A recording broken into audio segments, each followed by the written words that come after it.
legal dictation number 2. Be ready. The arrest of the revisionist could be made only after some investigation as to the genuineness of the allegations. Further, the learned trial court oblique magistrate did not peruse the record furnished by the investigating officer. Further, the learned trial court did not ensure itself that no reasons were furnished by the investigating agency prior passing of the impugned order. Lastly, it was argued that the impugned order is liable to be set aside, and while allowing the petition in hand, the revisionist may be ordered to be sent to judicial custody instead of the custody of the police.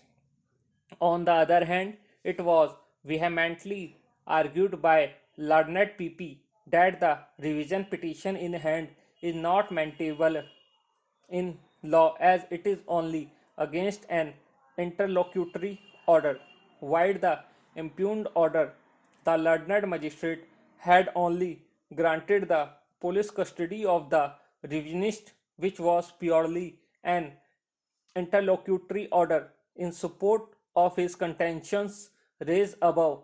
The learned PP relied upon state represented by Inspector of Police and others versus NMT, Joy, Immaculate, and Pagnesh Hariprasad Parikh versus State of Gujarat and others. Lastly, it was argued that when the present revision petition itself is not maintainable, then findings on merit challenging the impugned order cannot be given by this court. In Arnesh Kumar's case, within bracket Supra, it is been directed to the police officer not to automatically arrest a person where a case is registered under section 498A IPC Dowry Prohibition Act, and also in cases where offense is punishable with imprisonment for a term which may be less than 7 years or which may extend to 7 years. It was further held that arrest be made after some investigation as to the genuineness of the allegations. It was further held that no arrest should be made only because the offense is non bailable or cognizable, and therefore arrest be made after some investigations as to the genuineness of the allegations. This court has the utmost respect to the law laid down by the Honorable Apex Court in Anresh Kumar's case within bracket Supra.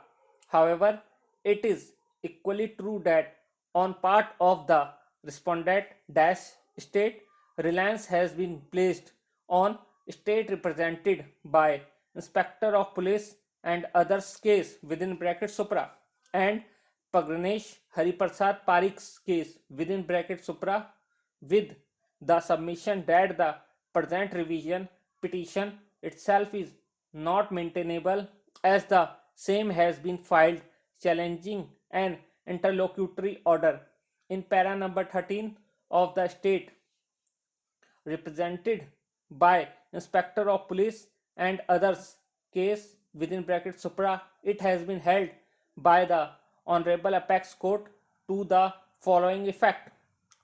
Point number 13. Section 167 Criminal Procedure Code empowers a judicial magistrate to authorize the detention of an accused in the custody of police.